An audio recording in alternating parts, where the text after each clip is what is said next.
Hi everyone, welcome to Simran's chemistry class. तो आज हम डिस्कस करेंगे गेट के प्रीवियस ईयर क्वेश्चंस। तो पहला क्वेश्चन है, in the following reaction the major products X and Y respectively are. तो हमारे पास ये सबस्ट्रेट गिवन है विच इज डाइथाइलिन डेरिवेटिव। इसमें हमने n BuLi which is a base add किया, उसके बाद हमने इसमें alpha beta unsaturated sulfoxide add किया, तो हमें प्रोडक्ट मिला एक्स। उसके बाद हमने इसमें जाइलिन ऐड करके रिफ्लक्स किया फर्स्ट स्टेप में। सेकंड स्टेप में HgCl2 कैडमियम कार्बोनेट और वाटर डाला, तो हमें मिला Y। हमें एक्स और वाई बताने हैं चार ऑप्शंस में से कौन सा है। तो इस क्वेश्चन को देखने से पहले सबसे पहले हम इसके कॉन्सेप्ट की अगर बात करें तो ये क्वेश्चन बेस्ड है प्रोटेक्शन और D protection of carbonyl compounds means aldehydes and ketones. तो देखो ध्यान से, हम हमारे पास लेट्स सपोज एल्डिहाइड है। हम अगर इसमें ऐड करेंगे 1,3-डाइथाइएन इस तरह से होता है, राइट। 3 कार्बन एटम्स होते हैं, दिस इज 1,3-डाइथाइएन। जब हम इसको ऐड करेंगे तो होगा क्या, वाटर रिमूव होगा, यहाँ से एक ऑक्सीजन, ये वाले 2 हाइड्रोजन जो है वो मिलके वाटर की रिमूवल करेंगे और हमारे पास इस तरह से आएगा, दिस इज सल्फर। और ये आगे 3 कार्बन एटम से इस तरह से अटैच्ड है। तो देखो ये वाला जो कार्बन था वो इस सल्फर और इस सल्फर से कनेक्ट हो गया, इस तरह से हमारे पास क्या होगी, प्रोटेक्शन होगी। This step is known as protection of carbonyl which is aldehyde है।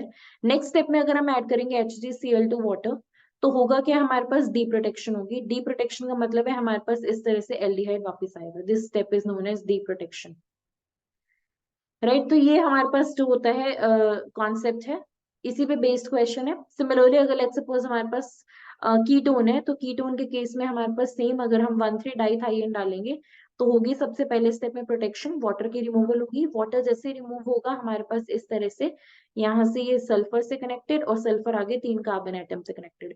नेक्स्ट स्टेप में हमने डी प्रोटेक्शन के लिए HgCl2 वाटर ऐड किया, तो हमारे पास जो है वो कीटोन रीजनरेट हो गया इस तरह से। यही सेम कॉन्सेप्ट हमें इस क्वेश्चन में लगाना है। So let's apply this in this question. तो देखो सबस्ट्रेट हमें गिवन है इस तरह से, ऑलरेडी इन्होंने प्रोटेक्शन करके दी हुई है, ये हमें गिवन है, राइट। और हम इसमें ऐड करें एन ब्यूली। एन ब्यूली का सबसे पहले क्या काम होता है, this is a base. Base का काम होता है एसिडिक प्रोटोन लेना। अब इस पूरे सबस्ट्रेट में एसिडिक प्रोटोन कौन सा है, ये वाला है। द रीजन बीइंग इज, जैसे ही n BuLi means B negative Li positive, जैसे ही ये इसको एब्स्ट्रैक्ट करेगा, ये अपने इलेक्ट्रॉन पेयर्स यहाँ रखेगा और हमें मिलेगा ये कार्बोनाइल, राइट, जो एक न्यूक्लियोफाइल का काम करेगा। नाउ यही प्रोटॉन क्यों रिमूव हुआ, द रीजन बीइंग इज, ये जो सल्फर है इसके पास एम्प्टी डी ऑर्बिटल्स होते हैं, तो ये जो नेगेटिव चार्ज है वो वहां बैक डोनेट कर सकता है, राइट। इस वजह से हमारे पास ये कार्बोनाइल जो है वो स्टेबलाइज्ड है। प्लस सल्फर जो है वो ऑक्सीजन फैमिली को बिलोंग करता है, इसकी जो है वो नेगेटिव आई इफेक्ट भी लगता है। तो इस तरह से ये जो है कार्बोनाइल स्टेबलाइज्ड है और यही इसका ड्राइविंग फोर्स है। नेक्स्ट स्टेप में हम ऐड करें इस तरह से अल्फा बीटा अनसेचुरेटेड सल्फोक्साइड हमने ऐड किया। तो अब देखो क्या होगा हमारे पास, अब यहाँ से ये नेगेटिव चार्ज जो है वो इस पे अटैक करेगा, ये अपने इलेक्ट्रॉन पेयर्स यहाँ शिफ्ट करेगा और यहाँ से जो है ऑक्सीजन पे जाएगा। This is known as conjugate addition. Conjugate addition या फिर कह सकते हैं माइकल एडिशन, राइट। तो हमारे पास माइकल एडिशन के बाद क्या हुआ, मिथाइल एजेटेस है, ये कार्बन जो है इस कार्बन का इस कार्बन से बॉन्ड बन गया है इस तरह से, ये कार्बन नेक्स्ट कार्बन, फिर यहाँ पे double bond SO negative PH। Next step में क्या होगा, नेक्स्ट स्टेप में ऑक्सीजन जो है वापस जाएगा, ये जो है नेगेटिव चार्ज इस कार्बन पे जाएगा और ये जो है फिर प्रोटोनेट होके और हमें एक न्यूट्रल प्रोडक्ट देगा। एक ही स्टेप में मैं यहाँ पे बता रही हूँ, मिथाइल इस तरह से कार्बन, ये यहाँ पे सल्फर डबल बॉन्ड OPH, यहाँ पे जो है प्रोटोन आके लग चुका है। तो नेक्स्ट स्टेप में अब हमारे पास क्या होगा, नेक्स्ट स्टेप में हमने क्या किया है, हमने ऐड किया है जाइलिन और रिफ्लक्स, बट उससे पहले ये हमारे पास एक्स बन गया। अगर ऑप्शंस को देखोगे तो कौन सा ऑप्शन करेक्ट बनेगा, ये तो होगा गलत, ये भी होगा गलत। यहाँ पे ये जो बी और सी है ये करेक्ट हो सकते हैं, बट डिपेंड करता है कि हमारे पास जो नेक्स्ट वाई है वो क्या बनता है।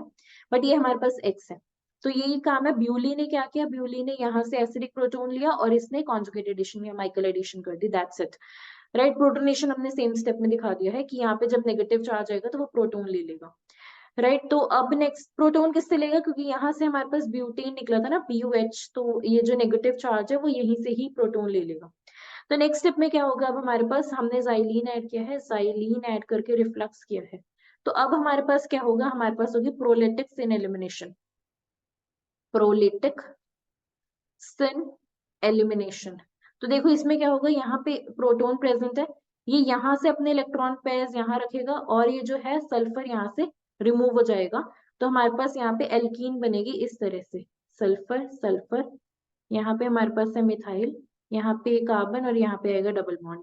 ये हमारे पास प्रोडक्ट मिलेगा, ये हमारे पास है प्रोलैक्टिक्स एंड एलिमिनेशन, कि दोनों जो है वो सेम साइड में है, दोनों जो है वो इस तरह से रिमूव हो जाएंगे और हमारे पास ये प्रोडक्ट मिलेगा। नेक्स्ट स्टेप में हमने ऐड किया है HgCl2, CdCO3 और वाटर। होगा क्या, डी प्रोटेक्शन होगी। डी प्रोटेक्शन किसकी होगी, इस डाइथाइन की होगी और हमारे पास इसके जगह पे कार्बोनिल मिलेगा। तो यहाँ पे हमारे पास आएगा methyl as it is attached है, इस कार्बन को देखना ध्यान से, इस कार्बन का नंबर करते हैं 1 2 3, कार्बन नंबर 1 है, कार्बन नंबर 1 पे मिथाइल अटैच्ड है और इस पे आ जाएगा कार्बोनिल और इसी कार्बन से जो है वो अटैच्ड है हमारे पास सेकेंड और थर्ड, इस तरह से। तो ये हमारे पास प्रोडक्ट मिलेगा। अगर ऑप्शंस को ध्यान से देखोगे तो कौन सा ऑप्शन करेक्ट बनेगा, सी ऑप्शन करेक्ट बनेगा, बी होगा रॉन्ग, क्योंकि यहाँ पे पता नहीं क्यों फिनाइल ग्रुप दिखा रहे हैं, बट यहाँ पे कोई फिनाइल नहीं आएगा, यहाँ पे इस तरह से हमारे पास फाइनल प्रोडक्ट मिलेगा, क्योंकि प्रोलैक्टिक्स एंड एलिमिनेशन के बाद ये पूरा ग्रुप तो रिमूव हो गया। तो इस तरह से हमारे पास ये प्रोडक्ट मिलेगा। So for this question the correct answer is C. Concept मैंने एक्सप्लेन कर दिया है, तो बस ये बताना चाहिए कि जो लास्ट स्टेप है HgCl2 CdCO3, this is deprotection, deprotection of 1,3 dithiane, deprotection of 1,3 dithiane, और हमें मिलेगा अपना carbonyl back. So this was the concept. I hope कि question clear होगा. Now let's move on to the next one. The next question states the number of signals or signal in the 1H NMR spectrum of the following compound is. Compound given है, हमने record किया 25 degree centigrade पे in CdCl3. This is a solvent. तो हमें number of 1H signals बताने हैं. Number of 1H NMR signals. तो ये हमें कैसे पता लगेंगे, ये हमें पता लगेंगे कितने number of chemically distinct protons है। Number of chemically distinct protons means कितने प्रोटॉन्स हैं वो डिफरेंट एनवायरनमेंट्स में प्रेजेंट है। तो अगर इसको एक्सपैंड करके लिखोगे तो यहाँ से हमारे पास क्या आएगा, दिस मीन्स ये हमारे पास CH3 है, दिस इज CH3, और यहाँ पे भी दो प्रोटॉन्स प्रेजेंट है और ये भी हमारे पास CH3 है। अगर मैं बात करूं कि कौन से डिफरेंट टाइप ऑफ प्रोटॉन्स है, तो देखो ये CH3 और ये CH3, इनका एनवायरनमेंट दोनों का सेम है, राइट, क्योंकि हमारे पास 25 डिग्री सेंटीग्रेड है। 25 डिग्री सेंटीग्रेड में क्या होगा कि ये दोनों जो है वो सेम टाइप के प्रोटॉन्स होंगे। उसके बाद हमारे पास ये वाला H और ये वाला H भी जो है वो सेम टाइप का होगा, B टाइप का, और ये वाला हमारे पास C टाइप का प्रोटॉन प्रेजेंट है। अब ये जो A और C है वो डिफरेंट है because these are ortho to Br और ये वाला जो है ये पैरा है Br के, तो मींस इनका जो पोजीशन है वो डिफरेंट है। तो हमारे पास यहाँ पे 3 सिग्नल्स मिलेंगे। टेम्परेचर को ध्यान से देखो, 25 डिग्री सेंटीग्रेड है, तो इस सिंगल बॉन्ड के बाद रोटेशन की वजह से हमारे पास ये जो CH3 है, मतलब यहाँ पे रोटेशन होगी, इस वजह से ये जो है जो दोनों प्रोटॉन्स हैं वो ये जो बी टाइप ऑफ प्रोटॉन्स है दोनों सेम है। द रीजन बीइंग इज कि टेम्परेचर हाई गिवन है। अगर टेम्परेचर लो होता तो हमें ये चीज देखनी थी कि रोटेशन जो होती है वो रिस्ट्रिक्टेड होती। तो यहाँ पे हमारे पास 3 सिग्नल्स मिलेंगे कॉरेस्पॉन्डिंग टू A, B और C। तो टेम्परेचर को हमेशा ध्यान से देखना जब भी हमें NMR स्पेक्ट्रम मींस NMR में हमें नंबर ऑफ सिग्नल्स पता करनी हो, क्योंकि लो टेम्परेचर पे हमारे पास सिग्नल्स जो होते हैं वो ज्यादा मिलते हैं comparatively. So this was about this question. The correct answer for this question is 3। NET type of question था, अगेन गेट का क्वेश्चन था। So now let's move on to the next one. The next question from GATE 2012 is the IUPAC nomenclature of NaPCl6। अब ये complex है NaPCl6, इसका हमें क्या बताना है, IUPAC नेम। तो Na सोडियम और यहाँ पे हमारे पास Na प्लस है और यहाँ पे PCl6 जो है वो नेगेटिव है। तो ये हमारे पास कॉम्प्लेक्स अनायन है। फॉस्फोरस की बात करूँ तो इसका oxidation state let's suppose X है। हमारे पास 6 क्लोराइड है, -1, ओवरऑल इट्स -1, ओवरऑल जो है ये कॉम्प्लेक्स में -1 चार्ज है। So X - 6 is equals to -1, X will be +5। तो हमारे पास फास्फोरस के ऑक्सीडेशन स्टेट पता चल गई। सबसे पहले हम क्या करते हैं, जब भी नेम करते हैं किसी भी कॉम्प्लेक्स को, हम केटाइन को पहले नेम करते हैं फिर अनाइन को नेम करते हैं। So the name will start from sodium, right, sodium. Next हमारे पास क्या है, hexa, 6 chlorine chloride ligands present है, so this will be hexa chloro. Next हमारे पास फॉस्फोरस है, बट ये प्रेजेंट है अनाइन में। जब भी हमारे पास जो सेंट्रल मेटल होता है या सेंट्रल एटम होता है, अगर वो अनाइनिक कॉम्प्लेक्स में प्रेजेंट होता है तो उसमें हम एंड में लगाते हैं 8। सो हमारे पास होगा हेक्सा क्लोरोफॉस्फेट। फॉस्फेट, और इसके ऑक्सीडेशन स्टेट जो होते हैं ब्रैकेट में लिखते हैं 5, राइट। तो ये हमारे पास इसका करेक्ट नेम होगा। ऑप्शंस को देखोगे तो हमारे पास करेक्ट ऑप्शन बनेगा B, right. So for this question B is the correct answer, sodium hexachlorophosphate 5। 5 इसके ऑक्सीडेशन स्टेट है, और जो फॉस्फोरस है उसकी मैक्सिमम ऑक्सीडेशन स्टेट 5 ही होती है, तो इसकी वजह से यहाँ पे फॉस्फेट हमने यूज किया है। प्लस क्योंकि हमारे पास जब भी सेंट्रल मेटल और सेंट्रल एटम जो होता है वो अनाइनिक कॉम्प्लेक्स में प्रेजेंट होता है, और अनाइनिक फॉर्म में प्रेजेंट, अनाइनिक कॉम्प्लेक्स में प्रेजेंट होता है, तो उसको हम एंड करते हैं हमेशा 8 से। जैसे अगर लेट सपोज आयरन जो है वो नेगेटिव कॉम्प्लेक्स में प्रेजेंट है, तो उसका नाम होगा फेरेट। कोबाल्ट होगा तो कोबाल्टेट, निकल होगा तो निकलेट, इस तरह से हम नॉमेनक्लेचर करते हैं। So for this question B is the correct answer. Now let's check out the next. Next question में बताने हैं the complex that exist is a pair of enantiomers. 4 options हैं। अगर मैं बात करूं पेयर ऑफ एनेंटियोमर्स की, तो इसका मतलब है मुझे कौन सा ऑप्शन चूज करना है जो कि हमारे पास ऑप्टिकली एक्टिव आइसोमर होगा। जो भी हमारे पास कॉम्प्लेक्स ऑप्टिकली एक्टिव होगा वही तो पेयर ऑफ एनेंटियोमर्स के फॉर्म में एग्जिस्ट करेगा, और ऑप्टिकली एक्टिव वो होगा जिसमें प्लेन ऑफ सिमेट्री प्रेजेंट नहीं होगी। तो हमें इनडायरेक्टली वो कॉम्प्लेक्स डिसाइड करना है जिसमें प्लेन ऑफ सिमेट्री एब्सेंट हो। तो एक एक करके हम कॉम्प्लेक्स को ड्रॉ करेंगे। सबसे पहला हमारे पास है ट्रांस, दिस इज ट्रांस, और ये हमारे पास मेटल है कोबाल्ट, और ये हमारे पास इथिलीन डायमीन का ट्वाइस है Cl2 पॉजिटिव। अगर मैं इथिलीन डायमीन की बात करूं तो CH2 NH2 NH2, this is ethylene diamine. और ये जो इथिलीन डायमीन लिगेंड होते हैं हमारे पास बाइडेंडेट लिगेंड होता है, और हमारे पास 2 बाइडेंडेट लिगेंड है, 2 मोनोडेंडेट लिगेंड है, तो इसका मतलब इसका कोऑर्डिनेशन नंबर होगा 6। ट्रांस का मतलब है कि हमें इसकी ज्योमेट्री जो है वो इस तरह से बनानी है। यहाँ पे हमारे पास Cl है, यहाँ पे भी Cl है, और यहाँ पे इस तरह से हमारे पास 2 इथिलीन डायमीन के लिगेंड्स लगे हुए हैं, और ओवरऑल इस कॉम्प्लेक्स पे पॉजिटिव चार्ज है।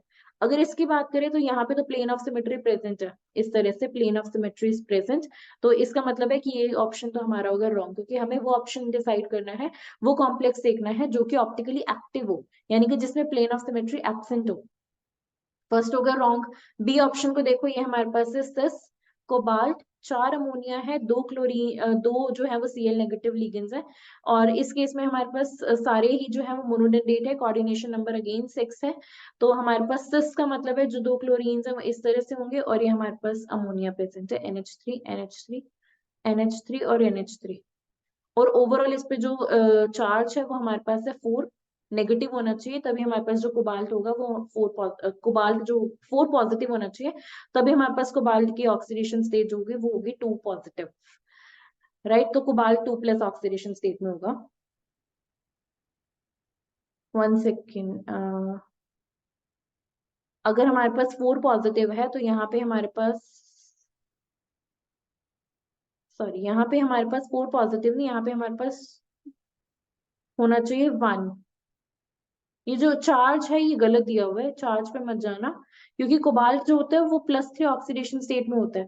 +3 ऑक्सीडेशन स्टेट का मतलब है कि यहाँ पे जो ओवरऑल चार्ज होना चाहिए वो हमारे पास होना चाहिए -1, सॉरी +1, +1 चार्ज होगा इस पे। +1 होगा तभी यहाँ से हमारे पास जो है कोबाल्ट के ऑक्सीडेशन स्टेट, अगर हम x सपोज करेंगे, अगर हम कोबाल्ट के ऑक्सीडेशन स्टेट x मान के चलेंगे, so x -2 equal to +1, so x will +3। So इसका चार्ज गलत दिया हुआ है, +1 होना चाहिए, इसको करेक्ट कर लेना।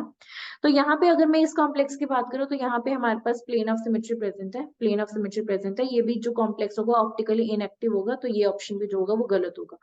नेक्स्ट अगर हम अपने तीसरे कॉम्प्लेक्स की बात करें which is platinum, PPH3 Cl Br CH3, 4 monodentate ligands लगे हुए हैं, मोनोडेंटेट लिगेंड्स, इसका मतलब है इसका जो कोऑर्डिनेशन नंबर है 4 है।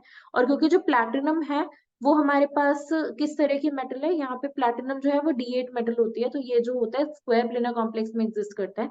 ये हमारे पास स्क्वायर प्लेनर कॉम्प्लेक्स है Cl Br CH3, इस तरह का हमारे पास कॉम्प्लेक्स होगा, ओवरऑल नेगेटिव चार्ज है।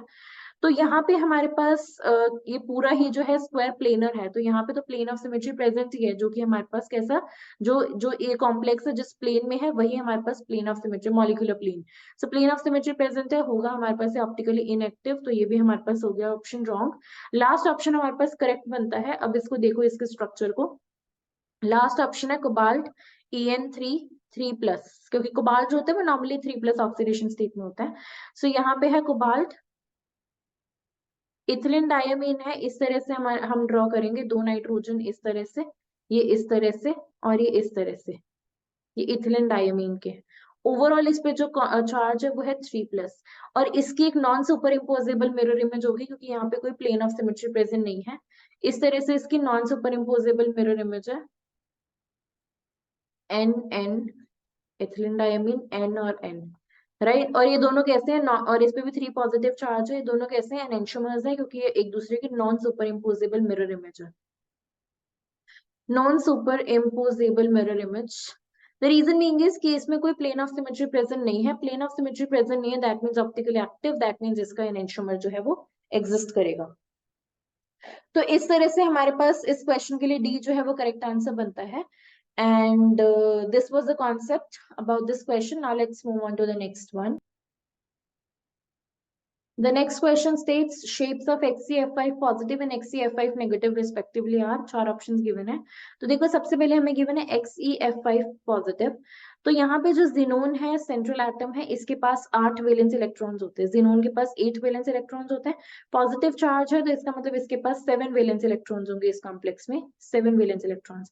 तो जिनोन 5 तो सिंगल बॉन्ड बना रहे हैं फ्लोरीन के साथ, तो 5 तो इसके होंगे बॉन्ड पेयर, प्लस 1 हमारे पास होगा lone pair.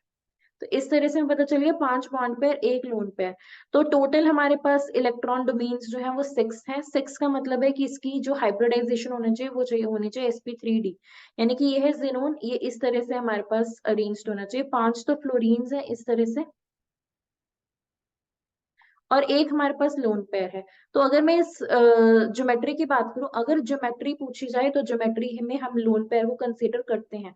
Geometry is octahedral, right, hybridization is sp3d। लेकिन अगर हमसे शेप पूछी गई है, in case of shape we ignore lone pair, we ignore lone pair. अगर लोन पेयर को इग्नोर करोगे तो ओवरऑल हमारे पास अगर हम ज्योमेट्री की बात करें, सो दैट इज स्क्वायर पिरामिडल। ये हमारे पास एक स्क्वायर है और ये हमारे पास एक पिरामिड है। सो ओवरऑल अगर मैं शेप की बात करूं, so that is square pyramidal, क्योंकि हमसे शेप पूछी गई है XeF5 पॉजिटिव की। तो ए और बी को तो रॉन्ग कर दो, जो है वो इसको रिमूव कर दो, सी और डी में से एक ऑप्शन करेक्ट हो सकता है। तो अब हमें चेक करनी है शेप ऑफ XeF5 नेगेटिव। अगर मैं XeF5 नेगेटिव की बात करूं तो अगेन जिनोन के पास 8 वैलेंस इलेक्ट्रॉन्स हैं। इस कॉम्प्लेक्स में ओवरऑल नेगेटिव चार्ज है, तो इस कॉम्प्लेक्स में एक बढ़ा दो, 9 वैलेंस इलेक्ट्रॉन्स होंगे। 5 के साथ ये बॉन्ड बना रहे हैं, तो इसके पास 5 तो बॉन्ड पेयर होंगे क्योंकि फ्लोरीन जो है वो सिंगल बॉन्ड बनाता है, प्लस 4 इलेक्ट्रॉन्स बच के वो 2 लोन पेयर बनाएंगे। ओवरऑल इसमें टोटल 7 हमारे पास इलेक्ट्रॉन डोमेन्स है, राइट। 7 का मतलब होता है कि हमारे पास हाइब्रिडाइजेशन होगी sp3d3। तो हमारे पास अगर मैं ज्योमेट्री की बात करूं, geometry will be pentagonal bipyramidal, pentagonal bipyramidal. Geometry की बात करें, शेप क्या होगी हमारे पास वो देखते हैं। जीनो पेंटागोनल बाय पिरामिडल मींस इस तरह से हमारे पास 5 तो इस तरह से होंगे। देखो पेंटागन कैसा होता है, so here we have xenon 1 2 3 4 5, इस तरह से हमारे पास होगा, और 2 हमारे पास इस तरह से होंगे लोन पेयर, और ये 5 फ्लोरीन्स अटैच्ड है।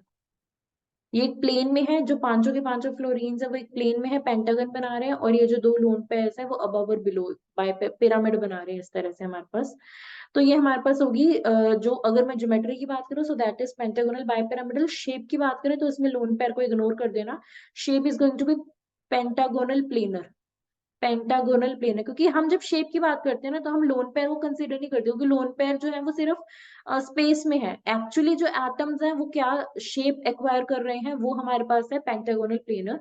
सो for this question D is the correct answer. ये वाला सी भी रॉन्ग हो जाएगा क्योंकि पेंटागोनल बाइपिरामिडल तो ज्योमेट्री है, शेप नहीं है। So this was the concept. हमें सबसे पहले देखना था कि कितने लोन पेयर्स हैं और कितने बॉन्ड पेयर्स हैं, टोटल हमारे पास किस तरह से ज्योमेट्री है, ज्योमेट्री के बाद हमें बात करनी थी शेप। तो गेट 2016 क्वेश्चन था, D is the correct answer. Now let's move on to the next question. Next question है गेट 2015 से, the compound with the planar geometry is, 4 options है। किसकी ज्योमेट्री प्लेनर है, तो कॉन्सेप्ट की बात करते हैं। प्लेनर ज्योमेट्री का मतलब है कौन sp2 हाइब्रिडाइज्ड है, कौन sp2 हाइब्रिडाइज्ड है। सबसे पहले अगर हम बात करें एन टर्शरी ब्यूटाइल थ्राइस की, तो यहाँ पे हमारे पास नाइट्रोजन है, नाइट्रोजन के पास लोन पेयर है और इसके साथ 3 जो है वो टर्शियरी ब्यूटाइल ग्रुप अटैच्ड है इस तरह से, बल्कि ग्रुप्स हैं इस तरह से अटैच्ड है। यहाँ पे जो है वो लोन पेयर है।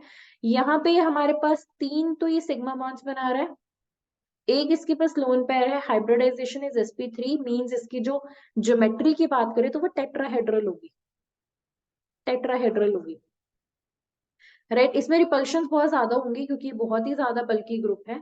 नेक्स्ट अगर हम बात करें NPH3 की, तो यहाँ पे भी नाइट्रोजन के पास लोन पेयर है और 3 जो है वो फिनाइल रिंग्स जो है वो इस तरह से अटैच्ड है, एक अबव द प्लेन होती है, एक बिलो द प्लेन होती है, इस तरह से यहाँ पे अरेंज्ड होती हैं इस तरह से। बट यहाँ पे हमारे पास कोई बैक डोनेशन कुछ नहीं हो रही है क्योंकि हमारे पास यहाँ पे नाइट्रोजन के 3 बॉन्ड्स बना रहा है, 3 सिग्मा बॉन्ड्स बना रहा है, एक लोन पेयर है, हाइब्रिडाइजेशन sp3 है, ज्योमेट्री टेट्राहेड्रल है, तो प्लेनर ज्योमेट्री नहीं है क्योंकि sp2 हाइब्रिडाइजेशन नहीं है। NF3 की बात करें, सेम कॉन्सेप्ट, नाइट्रोजन जो है वहां पे लोन पेयर है, 3 जो है फ्लोरीन्स इस तरह से अटैच्ड है, एक प्लेन में, एक above the plane, below the plane. तो यहाँ पे हमारे पास अगेन हाइब्रिडाइजेशन sp3 है। लेकिन अगर मैं लास्ट ऑप्शन की बात करूँ तो लास्ट को ध्यान से देखना, यहाँ पे नाइट्रोजन है, इसके साथ 3 जो है SaH3 अटैच्ड है, तो और नाइट्रोजन के पास अभी भी लोन पेयर है। लेकिन यहाँ पे जो सिलिकॉन है, सिलिकॉन के पास हमारे पास प्रेजेंट है एम्प्टी डी ऑर्बिटल, सिलिकॉन के पास प्रेजेंट है एम्प्टी 3d ऑर्बिटल। और नाइट्रोजन के जो लोन पेयर है वो बैक डोनेट करेंगे, नाइट्रोजन के लोन पेयर्स जो है, ये नाइट्रोजन के लोन पेयर्स 2p में है, 2p से जो है वो 3d बैक डोनेशन करेंगे, बैक डोनेशन करेंगे, जिसकी वजह से जो इलेक्ट्रॉन पेयर्स होंगे नाइट्रोजन के फ्री नहीं होंगे, वो अवेलेबल नहीं होंगे। क्योंकि वो अवेलेबल नहीं है तो वो हाइब्रिडाइजेशन में पार्टिसिपेट नहीं करेंगे।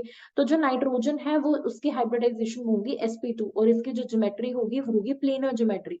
बॉन्ड एंगल जो है वो ऑलमोस्ट 120 डिग्रीज होगा, क्लोज टू 120, राइट। तो जिस केस में नाइट्रोजन जो है वो बैक डोनेट करेगा, बैक डोनेट करेगा, उस केस में हमारे पास जो है नाइट्रोजन के जो लोन पेयर्स होंगे वो बिजी होंगे, नाइट्रोजन के लोन पेयर्स होंगे वो बिजी होंगे, वो बिजी होने की वजह से वो हाइब्रिडाइजेशन में पार्टिसिपेट नहीं करेंगे, तो हमारे पास हाइब्रिडाइजेशन जो है वो sp2 बनेगी। तो ये इसका कॉन्सेप्ट था। लेकिन बाकी केसेस में हमारे पास कोई बैक डोनेशन नहीं हो रही क्योंकि बैक डोनेशन के लिए कंडीशन होनी चाहिए। The condition for back donation is, let me right it here, alright. So the condition is कि हमारे पास जो नाइट्रोजन है, जो भी सेंट्रल एटम है, सेंट्रल एटम कोई नॉट नेसेसरी सेंट्रल एटम, हमारे पास बैक डोनेशन के लिए कंडीशन है कि एक डोनर होना चाहिए, एक एक्सेप्टर होना चाहिए।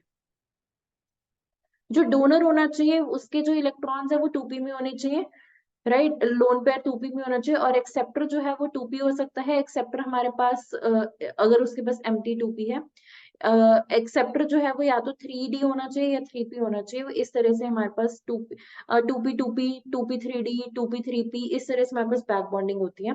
तो बैक बॉन्डिंग इस केस में पॉसिबल है क्योंकि सिलिकॉन के पास जो है एम्प्टी डी ऑर्बिटल्स है, इसे हम डी पाई पी पाई बॉन्डिंग भी कहते हैं, डी पाई पी पाई बॉन्डिंग, और बेसिकली पी पाई डी पाई भी कह सकते हो। तो पी पाई डी पाई बैक बॉन्डिंग होती है जिसकी वजह से हाइब्रिडाइजेशन जो है वो sp3 नहीं रहती, sp2 बन जाती। This was the concept. Now let's check out the next one. Now this question states a reversible heat engine absorbs 20 kilojoule of heat from a source at 500 Kelvin and dissipates it to the reservoir at 400 Kelvin. The efficiency of heat engine in percentages. GATE 2021 का question है. Question is based on heat engine. Right, reversible heat engine है, absorb कर रहा है 20 kilojoule heat, means Q is plus 20 kilojoule because heat absorb हो रही है. From a source, so temperature of source हमें given है, source का temperature है 500 Kelvin और dissipate means release कर रहा है to the reservoir at 400 Kelvin, means sink का temperature given है हमें 400 Kelvin। efficiency बतानी है heat engine की। तो अगर हम efficiency की बात करें तो efficiency हमारे पास होता है output upon input, ये होते हैं हमारे पास efficiency। in case of heat engine हमारे पास होते हैं 1 minus temperature of source divided by temperature of sink। तो हमें पता है सोर्स का जो टेम्परेचर होगा वो हमेशा ज्यादा होगा सिंक के टेम्परेचर से, राइट। सिंक का टेम्परेचर हमारे पास कैसा होता है, सिंक का टेम्परेचर कम होता है, सोर्स का टेम्परेचर ज्यादा होता है। तो यहां से हमारे पास आएगा 1 minus 500, 1 सेकेंड, ये फॉर्मूला मैंने उल्टा लिखा है, यहाँ पे होगा temperature of source upon sink, क्योंकि एफिशिएंसी हमारे पास कैसी होती है, एफिशिएंसी हमारे पास हमेशा लेस देन 1 होती है। तो यहाँ और हमें हमारे पास टेम्परेचर जो होता है वो सिंक का हमेशा कम होता है सोर्स से। सोर्स का टेम्परेचर ज्यादा होगा सिंक के टेम्परेचर से। तो ये होगा 1 minus temperature of sink divided by temperature of source, ताकि जब हम इसका जब रेशियो लेंगे temperature of sink divided by temperature of source, तो ये हमारे पास टेम्परेचर लेस देन 1 आएगा। लेस देन 1 का मतलब है अगर मैं 1 में से कुछ सब्ट्रैक्ट करूंगी तो एफिशिएंसी हमेशा लेस देन 1 ही आएगी, क्योंकि एफिशिएंसी हमारे पास 1 आती है अगर हमारे पास जो है अगर एफिशिएंसी 1 मीन्स 100% एफिशिएंसी, जो कि पॉसिबल नहीं होती। एफिशिएंसी 1 का मतलब है कि कंप्लीटली जो हीट है वो वर्क में कन्वर्ट होगी, विच इज नॉट पॉसिबल, क्योंकि कुछ ना कुछ हीट जो होती है वो डिसिपेट होती है, सराउंडिंग में जाती है। सो सिंक का टेम्परेचर इस केस में हमारे पास 400 केल्विन है, सोर्स का टेम्परेचर हमारे पास 500 केल्विन है। इसको सॉल्व करोगे तो आएगा 100 डिवाइडेड बाय 500, राइट। तो यहाँ से हमारे पास आएगा, और इसको उसमें कन्वर्ट करने के लिए परसेंटेज में कन्वर्ट करने के लिए हमें इसे 100 से मल्टीप्लाई करना पड़ेगा। सो this will give you 20%। So efficiency हमारे पास हीट इंजन की आएगी 20%। This was the concept. कुछ भी जो है क्रैम करने की जरूरत नहीं है, बस इतना पता होना चाहिए कि एफिशिएंसी लेस देन 1 होती है। तो देख लेना सिंक का ऊपर आएगा, सोर्स का ऊपर आएगा, कि पता होना चाहिए कि सोर्स का टेम्परेचर ज्यादा होता है और एफिशिएंसी लेस देन 1 होती है। So 20% is the correct answer for this question. Now let's move on to the next one. Now the last question of this video states, for a reaction of the type this, the correct rate expression is. तो x not और x हमें बताया concentration corresponding to temperature to time t is equals to 0 and this is the concentration at time t respectively. चार options given है। अगर मैं अपनी reaction को लिखूं यहाँ पे तो वो है x, रिवर्सिबल रिएक्शन है y, रेट कांस्टेंट यहाँ पे है k1 और यहाँ पे है k2, राइट। तो अगर मैं इसको डिवाइड कर दूं, x जो है वो y दे रहा है, रेट कांस्टेंट इज k1, और जो हमारे पास y है वो x दे रहा है, रेट कांस्टेंट इज k2। तो यहाँ पे अगर मैं minus D X by D T की बात करूं, मीन्स जहाँ पे जो minus D X by D T means x की कॉन्सेंट्रेशन जो है वो टाइम के साथ डिक्रीज हो रही है, तो इसकी जो होगी रेट वो होगी k1x, और यहाँ पे जो है x जो है वो जनरेट हो रहा है, तो यहाँ पे होगा माइनस k2y। तो ये हमारे पास होगा माइनस डी एक्स पे डी टी। देखो माइनस साइन जो है वो दिखा रहा है कि हमारे पास x जो है वो टाइम के साथ डिक्रीज हो रहा है। अगर इसको इसको यहाँ से देख लो, x जो है वो टाइम के साथ डिक्रीज हो रहा है, फॉरवर्ड रिएक्शन में होगा k1x और बैकवर्ड रिएक्शन में होगा k2y, बट माइनस के साथ, क्योंकि यहाँ पे x बैकवर्ड रिएक्शन में x जो है वो बन रहा है, राइट। तो इस वजह से हमें इसे नेगेटिव रखना पड़ा, क्योंकि हमने इस साइड पे नेगेटिव चार्ज रखा है, लेफ्ट साइड पे हमने नेगेटिव चार्ज रखे। सो ये हमारे पास एक्सप्रेशन आया minus D X by D T is k1x minus k2y। अगर ऑप्शंस देखोगे तो ऑप्शंस में y जो है वो कॉन्सेंट्रेशन नहीं है, तो y को रिमूव करने के लिए हमें पता होना चाहिए कि x नॉट जो था वो इनिशियल कॉन्सेंट्रेशन थी, राइट। क्योंकि हम x रिएक्टेंट लेके चले, लेट्स से हमारे पास कोई वेसल है, कंटेनर है, इसमें हमने x लेके चले और इनिशियली हम x नॉट लेके चले, तो ये हमारे पास होगा कितना x बना after time t plus y after plus y, yes. So ये जो है ये दोनों कॉन्सेंट्रेशन x और y के टाइम t पे, क्योंकि हमारे पास दोनों साइड्स पे कॉन्सेंट्रेशन कंजर्व्ड है, कॉन्सेंट्रेशन सेम है क्योंकि हम क्लोज्ड वेसल लेके चलते हैं, क्योंकि इक्विलिब्रियम की रिएक्शन है। So y will be equal to x not minus x, right. तो हमने कंजर्वेशन अप्लाई किया है, यहाँ पे हमें y नॉट की वैल्यू पुट करनी है। So minus D X by D T will be equal to k1x, k1 rate constant है फॉरवर्ड रिएक्शन का, तो यहाँ से हमारे पास आएगा k1x minus k2 x not minus x। तो देखो सिर्फ सिंप्लीफाई करना है, so this will be k1x minus k2 x not plus k2x। तो x वाली टर्म्स को इकट्ठा करोगे तो k1 plus k2 x minus k2 x naught and this is equals to minus dx by dt। Options को देखोगे तो कौन सा करेक्ट ऑप्शन बनता है, correct option is going to be B, क्योंकि यहीं पे k1 plus k2x minus k2 x naught है, so B is the correct answer. सिर्फ इतनी सी बात बताना चाहिए थी कि हम रेट एक्सप्रेशन रिवर्सिबल रिएक्शंस में कैसे लिखते हैं। रिवर्सिबल रिएक्शंस में अगर मैं x के रिस्पेक्ट में बात कर रही हूँ तो हमें x को एज अ नेगेटिव का मतलब है x को एज अ रिएक्टेंट कंसिडर करना है, so this is k1x। Backward reaction में x प्रोड्यूस हो रहा है तो यहाँ पे नेगेटिव k2y, तो यहाँ पे हमें पता होना चाहिए कि जो इनिशियल कॉन्सेंट्रेशन थी वो इक्वल है concentration of X at time T plus Y at time T, क्योंकि किसी भी टाइम पे हमारे पास लेट्स से हमारे पास इनिशियली एक्स नॉट थी, सो कुछ टाइम के बाद हमारे पास एक्स बना और वाई बना, और इन दोनों का जो सम होगा वो एक्स नॉट के इक्वल होगा। So for this question B is the correct answer, chemical kinetics से क्वेश्चन था, गेज का प्रीवियस ईयर क्वेश्चन था। And we have discussed a number of questions in this video. I hope कि ये video clear होगी। So that's it for now. Thank you so much.